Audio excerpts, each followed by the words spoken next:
សួស្តីអ្នកទាំងអស់គ្នាស្វាគមន៍មករៀនរស់ podcast យើងនិយាយតាក់ទងពីកំណត់មួយចំនួនអាចធ្វើជីវិតយើងកាន់តែប្រសើរហើយថ្ងៃដែរយើងនិយាយតាក់ទងពីសតិមនុស្សធំតើយើងជាមនុស្សធំពេលដែលយើងនេះលូតលាស់ធំពេញវ័យនេះតើសតិយើងរីកចម្រើនទៅតាមវ័យយើងឬអត់វាដូចនឹងឃ្លាមួយដែលខ្ញុំធ្លាប់និយាយយើងចាស់តែអាយុតែយើងអត់ចាស់ទុំហើយខ្ញុំគិតថាអ្នកទាំងអស់គ្នាធ្លាប់ជួបបបផ្សោតមួយថាអូឃើញមកមនុស្សធំប៉ុន្តែធ្វើចរិតអីចឹងខ្ញុំមិននិយាយហ្នឹងអាឡែអាឡអលៀមលេងអីការលេងពេលខ្លះក៏វាអីដែរប៉ុន្តែចរិតមួយចំនួនដែលថាចេះគ្រប់គ្រងកំហឹងចង់បានអីគឺចង់បាននឹង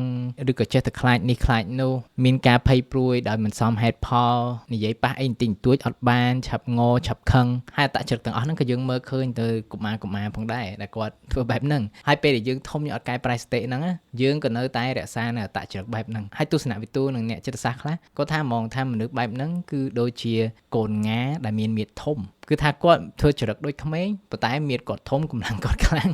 ដល់ចឹងទៅគឺពិបាកមែនតើហើយមិនដឹងដូច្នេះហើយតើយើងគួរធ្វើយ៉ាងណាដើម្បីលើកកម្រិតនៃសតិយើងឲ្យបានកាន់តែខ្ពង់ខ្ពស់ឲ្យកាន់តែចាស់ទុំឲ្យកាន់តែមានទំនួលខុសត្រូវឲ្យក្លាយជាមនុស្សធំម្នាក់ពិតមែនណាកុំឲ្យទៅធំតែមាឌណាហើយតាមការស្រាវជ្រាវហ្នឹងក៏ខ្ញុំមានការសន្និដ្ឋានមួយគឺថាក្មេងល្អមិនមែនជាមនុស្សល្អទេហើយយើងជាការធំធាត់របស់យើងនៅផ្ទះនៅសាលាយើងបានទទួលនៅដំបូន្មានជាច្រើនយើងត្រូវសម្របខ្លួនទៅតាមមនុស្សធំហើយយើងមានទម្លាប់មួយដែលថាគេប្រាប់អីយើងធ្វើហ្នឹងដូចជាការគោរពទៅតាមបញ្ជាវាជា obedient ជាការស្ដាប់និងធ្វើតាមហើយយើងគោរពណាស់វិន័យយើងខ្លាចក្នុងការធ្វើខុសព្រោះថាបើយើងធ្វើខុសអីមួយយើងនឹងទទួលបាននៅការព្រមានឬក៏ការជេរស្ដីឬក៏អាចទទួលទោសកាន់តែធ្ងន់ជាងនឹងផងទៀតហើយពេលដែលខ្ញុំនិយាយថាក្មេងល្អហ្នឹងគឺលក្ខណៈដូចថាក្មេងដែលស្ដាប់ប្រកបហើយសម្រាប់កូនក្មេងពេលដែលគាត់ស្ដាប់ប្រកបគឺល្អមែនតើគឺថាវាធ្វើឲ្យជីវិតយើងមនុស្សធំគឺងាយស្រួលទៅប៉ុន្តែមនុស្សធំដែលស្ដាប់ប្រកបស្ដាប់មកអត់សូវល្អទេបើយើងមានទម្លាប់គ្រាន់តែស្ដាប់ប្រកបយើងអត់ចេះគិតយើងអត់ចេះកាត់ដោយខ្លួនឯងចឹងមានន័យថាយើងអត់មានលំនឹងជាមនុស្សម្នាក់ឯងយើងអត់អាចធ្វើការជ្រើសរើសបានទេព្រោះថាយើងត្រូវស្វែងរកដំបូន្មានអ្នកដទៃសួរគេសួរឯងថាយើងគួរធ្វើអីចឹងមិនយើងអាចធ្វើអីមួយបានកាលណាដែលយើងជាមនុស្សធំហើយយើងរក្សាសតិក្នុងការស្ដាប់ប្រកបបែបហ្នឹងគឺយើងខ្លាចជាមនុស្សម្នាក់ដែលគេហៅថា people pleasing យើងធ្វើអីដើម្បីឲ្យតែមនុស្សជុំវិញសប្បាយចិត្តទេយើងអត់ខ្វល់ថាស្អីទៅដែលធ្វើឲ្យយើងសប្បាយចិត្តស្អីទៅដែលមានតម្លៃសម្រាប់យើងសំខាន់យើងខំស្លៀកពាក់យ៉ាងណាយើងខំកែប្រែខ្លួនយ៉ាងណាយើងខំធ្វើអ្វីខ្លះគឺដើម្បីឲ្យតែមនុស្សជុំវិញគាត់ចូលចិត្តយើងឯងពាក្យពេចន៍សម្ដីដែលយើងមាននៅក្នុងចិត្តគឺអត់ហ៊ាននិយាយយើងអត់ហ៊ាននិយាយពាក្យពិតទេព្រោះថាយើងខ្លាចកាលណាដែលយើងធ្វើខ្លួនឯងជាមនុស្សម្នាក់ពិតក្នុងការនិយាយអ្វីមួយពិតគេនឹងអត់ចូលចិត្តយើងគឺយើងពោពេញដោយការភ័យខ្លាចគឺយើងខ្លាចតាក់ទងពីកែវភ្នែកអ្នកដទៃយើងខ្លាចទទួលការជេរស្ដីពីអ្នកដទៃហើយអារម្មណ៍ខ្លាចហ្នឹងវាធ្វើឲ្យយើងធ្វើនៅអំពើមួយចំនួនដែលអត់ចេញពីចិត្តស្មោះដែលអត់ចេញពីបេះដូងស្មោះពីព្រោះដល់តែយើងដឹងថាធ្វើអាហ្នឹងបានគេចូលចិត្តយើងបានយើងធ្វើការរស់បែបហ្នឹងគឺអត់មានចំហផ្ទាល់ខ្លួនទេតើយើងឲ្យតម្លៃលើអ្វីតើអ្វីគឺជាមតិរបស់យើងតើអ្វីទៅដែលយើងចូលចិត្តតើអ្វីទៅគឺជាគោលបំណងរបស់យើងដោយសារតែមួយថ្ងៃយើងខំធ្វើនេះធ្វើនោះដើម្បីឲ្យគេចូលចិត្តយើងអញ្ចឹងបានយើងអត់ដឹងថាយើងចូលចិត្តអីអញ្ចឹងបានយើងអត់ស្គាល់ខ្លួនឯងអញ្ចឹងបានយើងអត់អាចធ្វើខ្លួនជាខ្លួនឯងបានពីព្រោះថាយើងឲ្យតម្លៃអ្វីដែលអ្នកដទៃគិតជាងអ្វីដែលយើងគិតទៅទៀតខ្ញុំនិយាយនេះមិនមានន័យថាយើងអត់គួរស្ដាប់ការគិតអ្នកដទៃទេប៉ុន្តែយើងត្រូវតែរៀនស្ដាប់ខ្លួនឯងស្ដាប់ពីសម្លេងនៅក្នុងខ្លួនស្ដាប់ពីមតិរបស់ខ្លួនស្ដាប់ពីការគិតរបស់ខ្លួនស្ដាប់ពីចំណងរបស់ខ្លួនហើយលើសពីស្ដាប់ទៅទៀតគឺរៀនមានម្ចាស់ការទៅលើអ្វីដែលខ្លួនមានដូចជាមតិអញ្ចឹងពេលខ្លះបើយើងនិយាយមតិមកបើសិនជាខុសយើងទទួលយកការខុសទាំងអស់ហ្នឹងហើយពេលខ្លះយើងហ៊ានទទួលនឹងប្រឈមមុខជាមួយនឹងហានិភ័យមួយចំនួនជាការខុសហ្នឹងហើយឬក៏ការធ្វើឲ្យមនុស្សម្នាក់អន់ចិត្តដោយយើងនិយាយអ្វីដែលសំខាន់សម្រាប់យើងហើយយើងគួរតែយកនៅក្នុងជីវិតបែបហ្នឹងគឺអាចធ្វើឲ្យមនុស្សម្នារាល់គ្នាចូលចិត្តយើងបានទេបើកាលណាយើងធ្វើបែបហ្នឹងមិនត្រឹមតែគេនៅតែមិនចូលចិត្តយើងទេយើងនឹងក្លាយជាមនុស្សម្នាក់ដែលខ្លួនយើងអត់ចូលចិត្តផងគួរណាតែមានភាពអង់អាចហើយមានភាពម្ចាស់ការទៅលើអ្វីដែលខ្លួនមាននៅក្នុងខ្លួនការដឹងពីគោលបំណងខ្លួនគឺមិនគ្រប់គ្រាន់ទេយើងត្រូវមានម្ចាស់ការទៅលើហ្នឹងយើងត្រូវទទួលស្គាល់ទទួលយកហើយបញ្ចេញវាមកសម្រាប់បទពិសោធន៍ជីវិតខ្ញុំផ្ទាល់ខ្ញុំបានលូតលាស់សតិខ្ញុំច្រើនមែនតើនៅពេលដែលខ្ញុំចាប់ផ្ដើមរស់នៅតែឯងនៅស្រុកក្រៅហើយក្នុងមួយរយៈពេលហ្នឹងគឺខ្ញុំត្រូវធ្វើអីខ្លួនឯងទាំងអស់សូម្បីតែការសម្រេចចិត្តការហូបចុកឡាពីមុនពេលដែលខ្ញុំនៅក្មេងខ្ញុំអត់ចូលចិត្តធ្វើការសម្រេចចិត្តទេដូចថាពេលដែលចង់ធ្វើអីមួយខ្ញុំឲ្យមនុស្សជុំវិញឲ្យគ្រួសារឬឲ្យខ្ញុំអី ថាគួរញ៉ាំអីគួរធ្វើអីគឺខ្ញុំអត់ហ៊ានធ្វើការសម្រេចចិត្តទេព្រោះថាខ្ល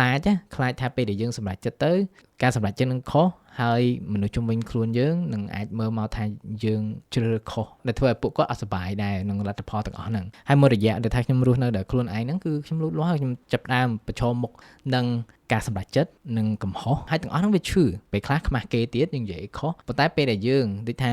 យកទាំងអស់ហ្នឹងយកមកសិក្សាយកមកកែប្រែខ្លួនឯងសតិយើងគឺនឹងកែប្រែបែបហ្នឹងដែរហើយដូចគ្នាដែរដូចជាការថត podcast ហើយជាការនិពន្ធចុះខ្ញុំសរសេរគំនិតដែលថាខ្ញុំមានខ្ញុំសរសេរឆ្លុះបញ្ចាំងពី inspiration នានាដែលខ្ញុំមានទៅតាមការស្រាវជ្រាវរបស់ខ្ញុំហើយខ្ញុំសរសេរហ្នឹងគឺខ្ញុំប្រឈមមុខនឹងការខុសហើយព្រោះថាបបោះពុំមកមានពាក្យខុសសរសេរខុសឬក៏មតិយើងមិនត្រឹមត្រូវឬក៏មិនមានការពេញចិត្តគឺត្រូវតែប្រឈមមុខហើយពេលចាប់ផ្ដើមដំបូងគឺមិនស្រួលគឺខ្លាចដែរពេលកាន់បិចអូខេខ្លាចដែរបន្តិចគេអត់ចូលចិត្តតិចគេថាខ្ញុំចេះចុះបន្តិចគេយកវីដេអូខ្ញុំយកទៅកាត់តយកមកបង្កាច់ខ្ញុំអីចឹងទៅការគិតមានច្រើនមែនតើប៉ុន្តែចុងក្រោយបើសិនបាននេះគឺជាគោលបំណងដែលថាខ្ញុំមានណាអ្វីដែលខ្ញុំចង់ឲ្យទៅសង្គមខ្ញុំមានថាខ្ញុំត្រូវតែប្រឈមមុខនេះគឺជាការធ្វើជាមនុស្សធំម្នាក់គឺត្រូវរៀនប្រឈមមុខហើយជាពិសេសបើមានគេមកប្រាប់ថាខ្ញុំមានកំហុសហើយខ្ញុំឃើញថានឹងវាជាកំហុសមែនខ្ញុំមានតែសិក្សាទាំងអស់ហ្នឹងហើយទាំងអស់ហ្នឹងมันវាធ្វើឲ្យខ្ញុំលូតលាស់យកដឹងពីខ្លួនឯងហើយជាពិសេសអាចធ្វើខ្លួនជាខ្លួនឯងបានហើយរឿងមតិនរណាក៏មានដែរដូចមហឹកហ្នឹងថាខ្ញុំប្រើ TikTok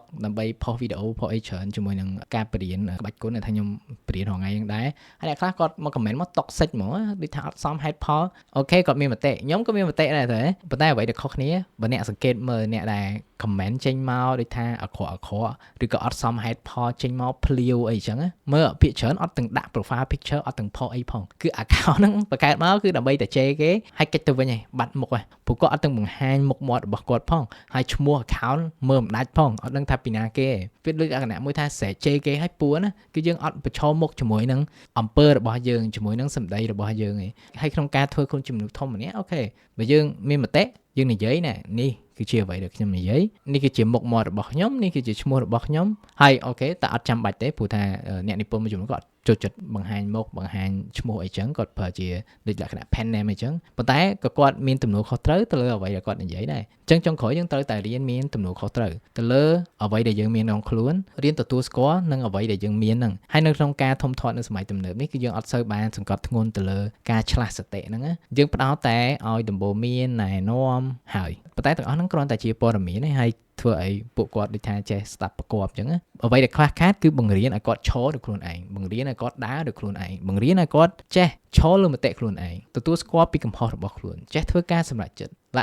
ំងអស់ហ្នឹងអាចមាននៅថ្នាក់រៀនជាច្រើនមែនប៉ុន្តែបើអត់មានបទពិសោធន៍ទេគឺសតិយើងគឺវាអត់ឆ្លាស់ទេខ្ញុំនិយាយនេះគឺសតិខ្ញុំមិនមែននិយាយចំណេះដឹងទេបើសិនមកយើងអានដូចជា blog ឬក៏មើល YouTube ថាអូតើធ្វើយ៉ាងណាដើម្បីឲ្យសម្រេចចិត្តបានល្អយើងដឹងប៉ុន្តែបើយើងសតិយើងគឺជាមនុស្សម្នាក់ដែលអាចធ្វើការសម្រេចចិត្តបានណានៅក្នុងស្ថានភាពហ្នឹងគឺយើងអាចសម្រេចចិត្តបានហើយមិនមែននៅក្នុងហ្នឹងអូខេយើងដឹងថាគួរសម្រេចចិត្តបែបណាប៉ុន្តែយើងអត់ចេះដូចថាគ្រប់គ្រងខ្លួនឯងក្នុងគណៈពេលដែល stress បែបហ្នឹងយើងអត់ដឹងថាសម្រេចចិត្តបែបណាបើនិយាយទៅការដែលយើងមានសតិយើងមិនតែដឹងទេប៉ុន្តែយើងចេះហើយយើងស៊ាំជាមួយនឹងការធ្វើបែបហ្នឹងដោយសារអីយើងមានបទពិសោធន៍ហើយសម័យពីដើមដូចជាជនជាតិភាគតិចអីជាដើមគេតែងតែមាននៅប្រពៃណីមួយចំនួនហើយដើម្បីកែប្រែកុមារពេលដែលគាត់ចិត្តពេញវ័យដើម្បីរៀបចំខ្លួនគាត់ឲ្យកែប្រែសតិហ្នឹងដូចទីហោជនជាតិភាគតិចខ្លះអញ្ចឹងពេលដែលឃើញកូនប្រុសគាត់ចាប់ផ្ដើមចេះស្រឡាញ់កុមារីណាមួយអញ្ចឹងគេចាប់គាត់យកទៅចងព្រៃចងនឹងហើយគឺថាធ្វើឲ្យគាត់អត់ឃ្លាន2ថ្ងៃបានទៅស្រែគាត់វិញ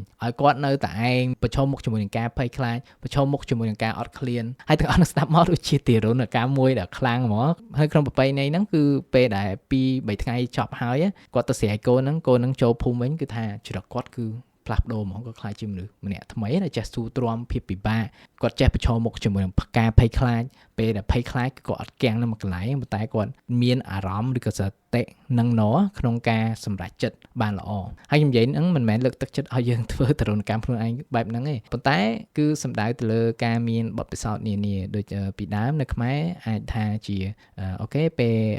ប្រុសគាត់គ្រប់វ័យឲ្យគាត់ទៅបួសប្រហែលឆ្នាំសិនទៅដើម្បីឲ្យគាត់លក្ខណៈដូចថាយកពីអារម្មណ៍ខ្លួនឯងចេះគ្រប់គ្រងកំហឹងខ្លួនឯងចេះអក្សរសាស្ត្រដាក់នឹងឡាប៉ុន្តែឥឡូវហ្នឹងគឺថាយើងមានប្រពៃណីអស់ហ្នឹងយើងគ្រាន់តែទៅរៀននៅសាលាហើយគឺយើងអត់ផ្សងកាត់ភាពពិបាកអីផ្សេងក្រៅពីការអង្គុយរៀនការស្រូបចំណេះយើងអត់បានជួបនៅភាពពិបាកជាក់ស្ដែងដែលយើងអាចនឹងជួបនៅក្នុង ជីវិតដូចថាពេលខ្លះយើងរៀនទៅដល់ណាទៅដល់ណីយើងអានពីអ្វីដែលកើតឡើងនៅអាមេរិកហើយដូចថារឿងសេដ្ឋកិច្ចរឿងអីយើងដឹងអស់ហើយប៉ុន្តែរឿងកំហឹងគឺយើងមានរាល់ថ្ងៃរឿងកាត់ទុកគឺយើងមានរាល់ថ្ងៃហេតុអីបានយើងអត់ដូចថាចំណាយពេលសិក្សាលើទាំងអស់ហ្នឹងដើម្បីគ្រប់គ្រងខ្លួនឯងបើយើងចេះទាំងអស់ហ្នឹងគឺថាយើងនឹងធ្វើឲ្យខ្លួនឯងកាន់តែដូចថាសុបាយចិត្តពីមួយថ្ងៃទៅមួយថ្ងៃបាទទេត្រូវហើយសម្រាប់ខ្ញុំអត់មាននរណាចាប់ខ្ញុំយកទៅចងក្នុងព្រៃទេប៉ុន្តែការដែលបានរស់នៅដែលខ្លួនឯងតែម្នាក់ឯងធ្វើការសម្រេចចិត្តដោយខ្លួនឯងហើយមានពេលក្នុងការធ្វើអ្វីទៅតាមអ្វីដែលខ្លួនចង់អ្វីដែលជាគោលបំណងរបស់ខ្លួនពិតការជ្រើសរើសក្នុងការដើរតាមក្តីសុបិនខ្លួនទាំងអស់ហ្នឹងគឺថាវាដូចជាលក្ខណៈដែលគ្រូមខ្លួនខ្ញុំឲ្យដូចថាខ្លាយជាមនុស្សម្នាក់ធំមែនព្រោះថាយើងចាប់ផ្ដើមយល់ដឹងពីអ្វីដែលយើងមានក្នុងខ្លួនហើយជាពិសេសគឺទទួលស្គាល់និងមានភាពម្ចាស់ការទៅលើអ្វីដែលយើងមានហ្នឹងអញ្ចឹងបើយើងគិតទៅគឺថាសតិជាកូនក្មេងម្នាក់គឺដូចជាការផ្ដោតតែទៅលើអ្វីជុំវិញខ្លួនហើយយកទាំងអស់ហ្នឹងយកមកកំណត់ខ្លួនឯងប៉ុន្តែពេលដែលយើងធ្វើជាមនុស្សធំម្នាក់យើងត្រូវតែចេះកំណត់ចេញពីខ្លួនឯងតើអ្វីទៅតែសំខាន់សម្រាប់យើងតើអ្វីទៅដែលយើងឲ្យតម្លៃហើយបង្ហាញទាំងអស់ហ្នឹងឡើងយើងបញ្ចេញពីចិត្តយើងរស់ទៅតាមចិត្តបរិសុទ្ធដែលយើងមាននៅក្នុងខ្លួនហើយការដែលយើងធ្វើបែបហ្នឹងយើងនឹងមានលំនឹងជាងមុនហើយយើងមានភាពរីករាយច្រើនជាងមុនពីព្រោះភាពរីករាយយើងគឺចេញពីក្នុងខ្លួនយើងមិនមែនអាស្រ័យទៅតាមមតិអ្នកដទៃដែលអត់មានភាពថេរខ្លួនយើងគឺជាប្រភពឯងភាពរីករាយគឺចេញពីហ្នឹងហើយកាលណាដែលយើងខ្លាចជាមនុស្សធំយើងមានលំនឹងយើងឈរខ្លួនឯងបានហើយដល់យើងឈរខ្លួនឯងបានសិនមកយើងជួយអ្នកដទៃបានយើងអាចជួយគ្រួសារយើងអាចជួយសាច់ញាតិយើងអាចជួយមិត្តភក្តិយើងអាចជួយសង្គមយើងបានអញ្ចឹងចាប់ដើមធ្វើឲ្យខ្លួនឯងធំដូចថាសង្កេតមើលតិចមកតាក់ទងពីសតិខ្លួនឯងតើតចរិតបែបណាខ្លះដែលយើងនៅមានសេះសល់ពីកូនក្មេងហើយរៀននឹងសង្កេតមើលពីគោលបំណងពីមតិពីអារម្មណ៍ពីអ្វីដែលយើងមាននៅក្នុងខ្លួនហើយរៀនមានភាពម្ចាស់ការទៅលើទាំងអស់ហើយបើសិនមកអ្នកចូលចិត្តរៀនរស់ podcast អ្នកក៏អាចសិក្សាបន្ថែមពីគំនិតរបស់ខ្លួនខ្ញុំផ្ទាល់ទៅតាមសភៅរៀនរស់ដែរយកឈ្នះជីវិតដោយរៀនមួយជីវិតហើយសភៅនេះខ្ញុំនិយាយមែនណាថ្មីនេះមានអ្នកឆាតមកហើយប្រាប់ខ្ញុំទៀតថា